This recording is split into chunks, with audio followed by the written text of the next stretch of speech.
Comment vendre sans être chiant, les amis? Quand vous allez vous lancer en ligne, d'ailleurs quelle que soit l'activité dans laquelle vous allez vous lancer, il y a de fortes chances qu'à un moment ou à un autre, vous disiez à votre client de cliquer sur un lien, d'aller voir votre site internet, d'aller sur votre page Instagram, d'aller sur votre page de capture. Bref, à un moment ou à un autre, le client va devoir faire une action où il va tomber sur votre page de vente. Et il est très important de savoir quoi écrire sur cette page de vente parce que je vois trop de gens écrire des bêtises et avoir des pages de vente qui ne convertissent pas. Dans cette vidéo, je vais vous donner la différence entre une page de vente chiante utilisée par 99% des gens et une page de vente qui convertit telle que les construisent les meilleurs copywriters américains. Comme ça, à la fin de la vidéo, vous saurez exactement les étapes et la structure à utiliser pour créer votre texte de vente et pour pouvoir vendre et donc gagner de l'oseille. Bienvenue sur Empire Digital.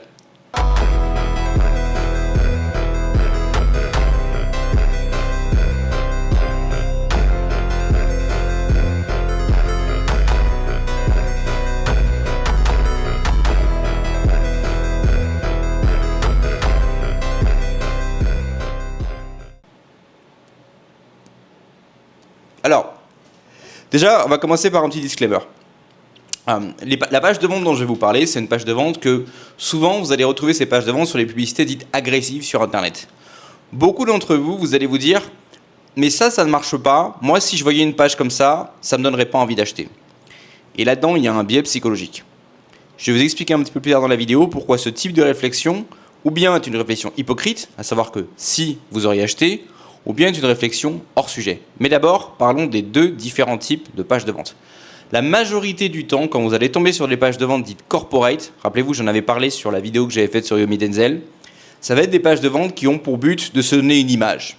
D'accord, l'image de quelqu'un de sérieux, l'image de quelqu'un qui est quelqu'un d'honnête, c'est pas des pages de vente qui sont vraiment là pour vendre. Il y a peut-être un bouton d'achat à la fin de la page, mais c'est des pages de vente qui ont avant tout pour but de montrer qu'on est sérieux, qu'on est corporate, qu'on est poli. En fait, de faire bonne figure, de ne pas froisser les gens. Il faut savoir que si votre page de vente ne froisse pas une certaine partie de la population, par définition, vous savez que c'est une page de vente qui ne convertira pas. La raison pour laquelle on voit très souvent ce genre de page de vente, c'est ou bien parce que ce sont des pages qui sont faites par des entreprises et que la page n'a pas pour but de vendre, elle a simplement pour but d'être une vitrine, ou bien parce que ce sont des pages qui sont faites par des boîtes qui s'en tapent parce qu'elles ont un budget marketing énorme et elles préfèrent avoir des pages avec un taux de conversion plus faible, mais au moins des pages qui n'endommageront pas, en tout cas c'est ce qu'ils pensent, l'image de leur marque. Ce sont des éléphants, ce sont des paquebots, ce sont des très grosses boîtes. Donc, ils sont avant tout là pour minimiser les risques. Comprenez qu'en fonction de l'étape à laquelle vous vous situez dans votre entreprise, vous n'avez pas les mêmes objectifs. Une boîte comme Google, une boîte comme McDonald's, aujourd'hui, leur but, c'est avant tout de minimiser les risques et de faire continuer à avancer le paquebot. Vous, quand vous allez vous lancer, c'est exactement l'inverse. Vous êtes un jet ski, vous êtes un hors-bord, vous êtes en go fast. Votre but, c'est d'avancer vite et de faire rentrer de l'argent. Vous n'avez pas les mêmes buts. Donc vous allez devoir prendre des risques. Le genre de risque, d'ailleurs, que ces boîtes ont sans doute pris à l'origine. Mais que maintenant, comme elles sont plus dans une optique de conservation de l'image de marque et de minimisation à l'extrême des risques, en plus, il faut savoir que quand ces boîtes-là écrivent des pages de vente, il y a un comité, puis un deuxième comité. Il y a le mec qui va vérifier que c'est suffisamment woke. Il y a le mec qui va vérifier qu'il n'y a pas un mot un petit peu trop viril dans le lot. Donc, tous ces filtres, en fait, sont là pour s'assurer que la page soit la plus chiante possible et qu'on ne puisse rien lui reprocher. La pire erreur que vous puissiez faire, c'est regarder ces pages-là et essayer de faire la même chose. La deuxième erreur à faire, c'est de faire des pages de vente en regardant le design. Pareil, beaucoup de grandes marques, Nike, etc. Vous allez aller sur la page de vente, c'est très design, c'est concept. Tu vois, il n'y a pas beaucoup de mots, il y a des images, il y a des animations. Et vous vous dites, putain, mais si moi je veux faire un truc sérieux, il faut que je fasse pareil. Et en fait, rien n'est plus faux. Les images, les animations, les beaux graphiques, les machins, les trucs, pour vendre, ça ne sert presque à rien. Vous pouvez mettre 2 ou 3 petites icônes pour que le texte soit plus clair, quelques images, mais essayez de faire un truc qui soit artistique, qui soit stylé. Ça ne sert à rien, ça va heurter vos ventes. En revanche, pour une boîte qui cherche avant tout à maintenir une image de marque, c'est l'idéal. Les textes de vente qui convertissent suivent une structure particulière. Déjà, un texte de vente qui convertit, c'est un texte de vente où vous avez presque du mal à arrêter de lire. C'est captivant, c'est intéressant, ça vous hook en fait, dès la première ligne. Les copywriters américains vous disent qu'une bonne page de vente, c'est une page de vente où chaque phrase est destinée à vous pousser à lire la phrase d'après. Et ça commence donc toujours par un hook puissant. Un hook, c'est une phrase d'accroche. Une phrase d'accroche de merde, par exemple, ce serait, si vous êtes par exemple vendeur de ventilateurs, ce serait nos ventilateurs vont vous rafraîchir cet été. D'accord ? Ou bien découvrez notre nouvelle gamme de ventilateurs. Ça, c'est une phrase de vente, c'est un hook chiant. D'accord ? Un hook intéressant, ça pourrait être, je l'invente, hein, il faut y réfléchir théoriquement, mais ça pourrait être par exemple, arrêtez de suer comme un porc, cet été, cessez de suer comme un porc et d'avoir la honte quand vous invitez une fille chez vous. Vous voyez la différence ? Comme il y a un appel à l'émotion, comme il y a déjà du storytelling, comme c'est drôle, comme c'est... Vous voyez ce que je veux dire ? Et on pourrait mettre une image, par exemple, avec quelqu'un qui sue et qui pue. Vous voyez ? Ça pourrait être une idée. Ou bien, si vous avez un marketing qui est axé sur un public différent, par exemple, vous allez vendre des ventilateurs à des bureaux, vous pouvez dire, savez-vous que des employés qui ont trop chaud sont 25% moins productifs, ou quelque chose comme ça, vous voyez ? Donc là, évidemment, c'est des phrases qu'il faut savoir bien tourner, mais vous voyez, comme tout de suite, c'est des trucs qui sont impactants et qui immédiatement mettent sur la table un avantage. D'accord ? Le premier, c'est d'arrêter de puer, d'arrêter d'avoir la honte quand on invite la famille, quand on invite des filles à la maison ou même des amis.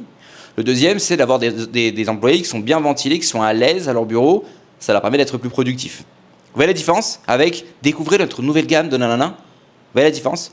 Le hook, dès le début, doit être puissant et doit donner envie au public cible, et ça c'est très important, doit donner envie au public cible de continuer de lire. Par définition, plus votre hook sera puissant pour le public cible, plus il sera démotivant, décourageant pour le public non cible. Parce que le public non cible va se dire, bah, c'est pas pour moi. Mais le public cible va se dire, ça c'est exactement pour moi. Dans une page de vente puissante, vous allez aussi avoir généralement un minimum de storytelling. D'accord ? On va expliquer effectivement l'histoire du produit, ou bien on va utiliser une personne qu'on va mettre en avant, une histoire, par exemple de quelqu'un qui a eu, je prends l'exemple bateau, mais avant il n'avait pas de ventilateur, il crevait de chaud, il n'arrivait plus à bosser, il n'arrivait plus à réfléchir, il avait ses chemises qui puaient sous les bras, mais grâce au ventilateur XYZ machin 27, putain, qu'est-ce qu'il a aéré, qu'est-ce qu'il se sent bien ? Qu'est-ce qu'il peut travailler, il peut profiter de son temps libre, regarder une série à l'aise, tu vas profiter de ses vacances, inviter des gens à la maison sans qu'on sue pendant la canicule. Vous voyez, un storytelling qui va vraiment faire voyager la personne et qui va lui montrer, lui faire vivre en fait les avantages de votre produit. Une autre chose que vous allez toujours retrouver dans les pages de vente, ce sont des points de douleur. Et c'est très important. Les points de douleur, généralement sous forme de liste à puces, sont là pour montrer à votre audience que vous avez compris son problème. Il y a aussi un autre concept anglophone qui est la notion d'agiter le problème. On va déterminer le problème et ensuite on va agiter le problème. Tu as chaud, mais concrètement, qu'est-ce que ça entraîne ? Tu sues, donc tu pues, donc tu sens mauvais, donc tu as la honte. Tu es la risée de ton quartier. C'est toi le mec qui a toujours des auréoles sous les bras là ? Faut arrêter ça. Tu n'en as pas marre quand tu vas dans les rendez-vous clients, qu'il y a une odeur d'ail qui se dégage, que le mec se demande s'il n'y a pas un restaurant chinois dans le coin, alors qu'en fait ça vient de sauter ses ailes. Tu n'en as pas marre le soir d'arriver au lit avec ta femme et elle veut rien faire avec toi parce que tu pues. Bah, la différence, tu n'en as pas marre d'être devant ton ordinateur à devoir trimer, à devoir sentir les gouttes de sueur qui dégoulinent sur toi, ce serait pas mieux si tu étais au frais, etc. Bon, là je prends l'exemple d'un ventilateur, c'est très bateau, hein. Mais vous avez compris comme on va devoir lister les problèmes et toujours se demander... Et alors ? Tu as chaud ? Et alors ? Du coup, je sue. Et alors ? Donc, je pue. Et alors ? Vous voyez ? Et on va comme ça vraiment montrer à la personne que, 1, on a compris ses problèmes, et que 2, les problèmes ont des conséquences bien réelles que peut-être elle-même n'y avait pas pensé. Donc, on va faire une liste de points de douleur pour vraiment montrer à la personne qu'on a compris son problème. Ça lui fait prendre conscience que le problème est bien réel, mais ça va aussi créer de la crédibilité. Ça lui montre que vous avez compris son problème. Vous n'êtes pas simplement là pour vendre votre produit, vous savez concrètement que vous la comprenez. Une fois que vous avez fait les points de douleur, vous allez faire ce qu'on appelle les benefits. En anglais, vous avez features versus benefits. Features, par exemple, ça veut dire le ventilateur, il a 3 vitesses. Benefits, ça veut dire choisissez la vitesse qui vous correspond pour pouvoir être à l'aise dans votre environnement de travail et augmenter votre productivité. Vous avez compris.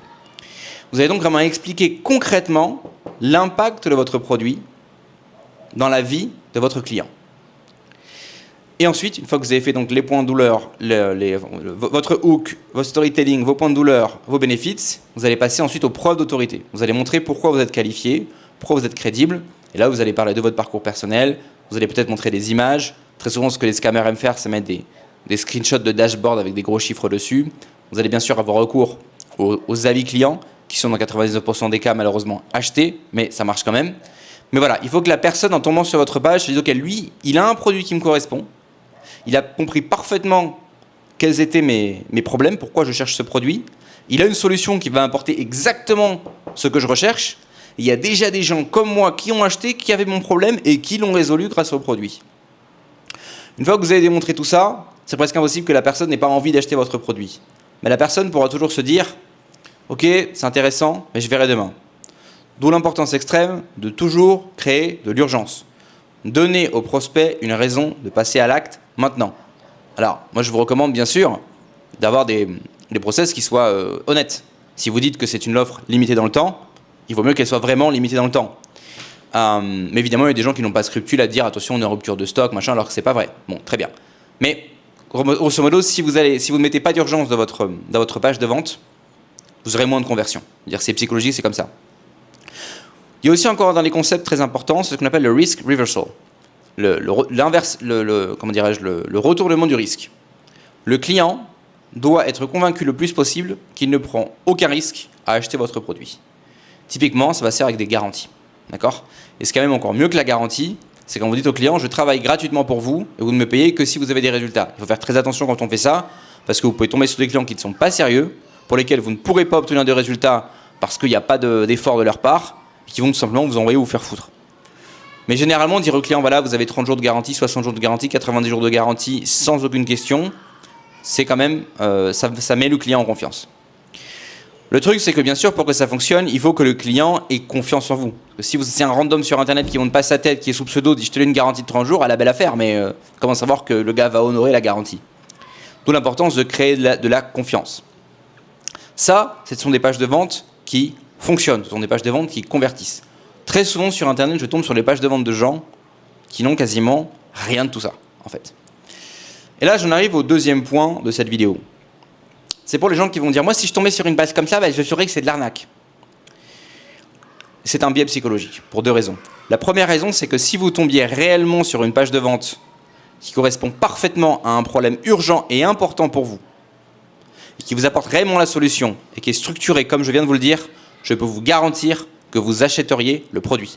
Si vous ne l'achetez pas, c'est ou bien numéro 1, parce que le problème n'est pas vraiment pressant, ou bien numéro 2, parce que vous n'avez pas suffisamment confiance dans la personne qui le vend, auquel cas il n'a pas été capable de démontrer suffisamment de crédibilité, ou bien numéro 3, parce que vous êtes quelqu'un qui de toute façon n'achètera jamais sur la base d'une page de vente. Parce qu'une page de vente, c'est une façon comme une autre de vendre, mais aussi d'autres façons de vendre. Peut-être que vous êtes partie des personnes qui n'achètent que si on leur a recommandé le produit. La recommandation d'un ami, d'une personne en qui on a confiance, c'est un outil marketing extrêmement puissant. Il y a des gens qui n'achèteront que si le produit leur a été recommandé par quelqu'un d'autre. Parce qu'ils se disent que de toute façon, tout le reste, c'est de l'arnaque. Auquel cas, très bien, ils n'aiment pas la page de vente, mais si la page de vente avait été différente, ça n'aurait rien changé. Puisque ce sont des gens qui, de toute façon, n'auraient jamais acheté sur la base de la page de vente. Vous avez une deuxième catégorie de personnes, généralement ce sont les personnes plutôt âgées, qui ne vont acheter que chez des marques qui sont installées sur le marché depuis 20 ans, depuis 30 ans. D'accord ? Auquel cas, pareil, certes, ces gens-là n'aimeront peut-être pas votre page de vente, mais de toute façon, quel que soit ce que vous allez mettre sur votre page de vente, ce n'est pas votre audience cible, parce que ces gens n'achèteront pas, de toute façon, sur la base d'une page de vente. Ils achèteront que si vous êtes AXA, BNP Paribas, Coca-Cola, vous êtes là sur le marché depuis 30 ans. D'accord ? Donc les gens qui me disent « ça marche pas, moi j'achèterai jamais un truc comme ça », oui, mais de toute façon, ils n'achèteront pas quelle que soit la structure de la page de vente, puisque pour eux, ce n'est pas un véhicule marketing qui leur correspond. Pour eux, ils ont besoin, comme j'ai dit, ou bien de parler d'une entreprise qui est installée sur le marché depuis 30 ans, ou bien que l'entreprise en question leur soit directement recommandée par un client, ou bien peut-être d'autres critères. Mais enfin, la page de vente ne leur correspondra pas. C'est pourquoi leurs commentaires, en fait, sont hors sujet. Le gars dit qu'il n'aime pas la page de vente, le gars dit que c'est de l'arnaque, etc. Mais de toute façon, il n'aurait pas acheté. Donc vous allez potentiellement changer votre page, votre structure, heurter votre taux de conversion, vendre moins pour faire plaisir à des gens qui de toute façon n'achèteront jamais. Donc faites très attention aux gens qui vous disent « moi je ne fais pas de page de vente comme ça parce que c'est de l'arnaque, regarde telle grosse marque, ils ne font pas comme ça, ceci, cela, et qui ont toujours quelque chose à y redire ». Si vous tombez sur un client qui à un moment donné doit arriver sur votre page, que ce soit une page de présentation, un site web, et qui est le genre de personne qui sera influencée par ce type de page, d'accord?